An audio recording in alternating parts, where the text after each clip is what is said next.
Hey guys, welcome back. This is part 2 of my basement gym build. If you have not watched the part 1, please watch it. And if you don't want to miss any updates, please consider subscribing to my channel. Alright, in part 1, I mentioned that I was not too happy with the grey colored walls and I was more inclined towards painting the walls black, right? And for that matter, I had some leftover paint from the ceiling and I didn't want to go with the shiny or lustrous paint on the wall because I wanted to have this rugged look with the Dryfall matte black color, and that's what I am going to continue on in this video. So painting the wall was fine. I used the regular nap roller, the 9-inch nap roller, which I usually use to paint the walls, the natural look walls, right? But to paint the cinder blocks, it was real pain. And that's how I learned and applied some of the tips and tricks that I would like to share in this video later. So just keep watching this video if you really want to know how I got some challenges and I had to fight those challenges. So keep watching and we'll see how it goes. So what I'm doing is I have started painting the wall using my regular nap roller. This is all Dryfall black matte paint that I got it from the ceiling, and this is the regular nap roller. As I said, I'm just simply going over in W pattern and then applying the paint all over. For all the corners and tight spaces, I'm just using a 4-inch foam roller.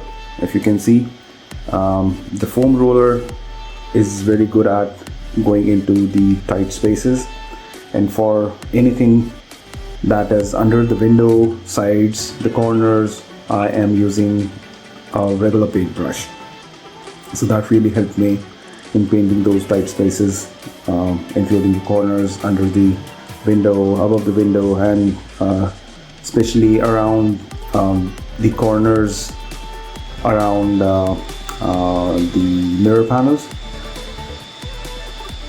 So I'll just continue and paint the entire wall black, and then we'll come next to the cinder blocks.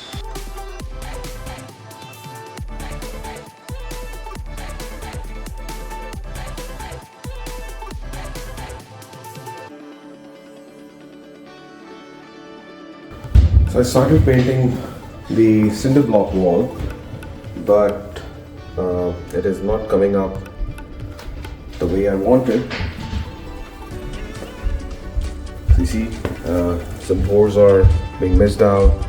I wanted to paint it as flat as possible. So I'm going to try something different here. So here is the roller that I use for the wall. It's pretty decent. I was expecting that these threads will get into the grooves, into those pores of the cinder block, but yeah, it didn't help. So then I ordered this thing from Lowe's. So this is called the concrete block and brick. It's a 9-inch, 1-inch nap, and let's see how it works on that cinder block. So this is thick, see, and versus this. So the threads on this and on this 1-inch nap roller. So I'm expecting that this is going to work better on the cinder block. Let's see. Alright, so we'll give it a try with the roller that I was using earlier for the wall, and let's see how it works, and then we'll see the difference.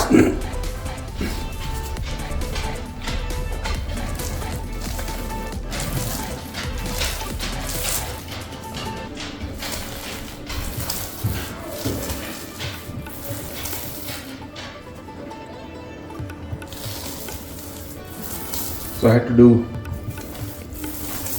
more rolls with the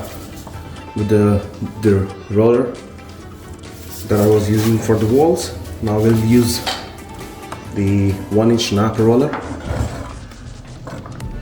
See the amount of paint, and it will get better. That's what I'm thinking. So with the first roll, let's see. See, that's the difference.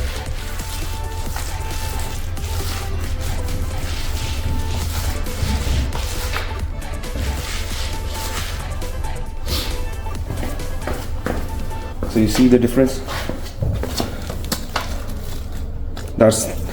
This one is from the first roller and this one is from the second roller. And this is going to get better because this particular roller is not yet fully loaded. And once it is loaded, I'm assuming that it is going to be much better than the one that I was using earlier. Alright, I'll continue doing this wall and we'll see how it works.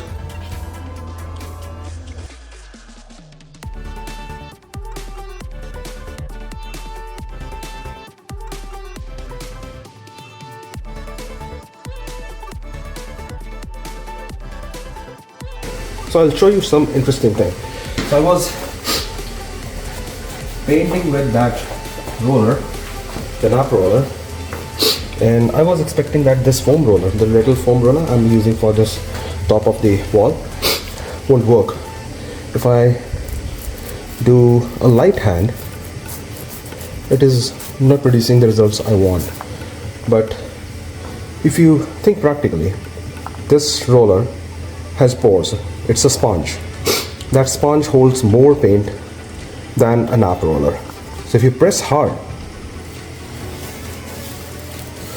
all the paint gets squeezed into all these pores. You see how effective this is working.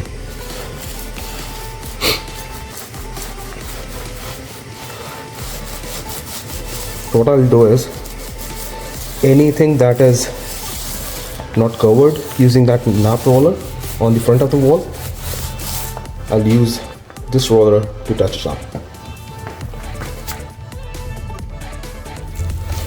So if you see all of these pores that are left by the nap roller, I'm just going to go over using this sponge roller and do the magic. See?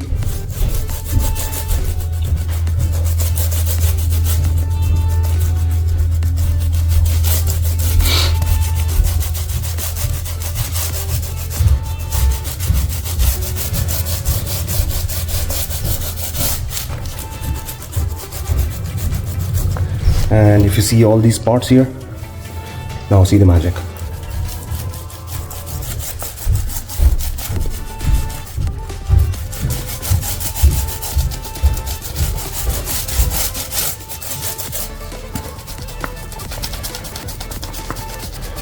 I'm just pressing in the corner there.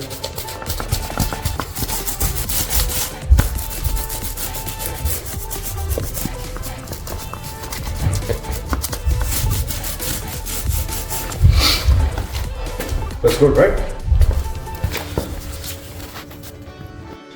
Alright guys, I hope you liked this video. So part 2 was all about painting the walls.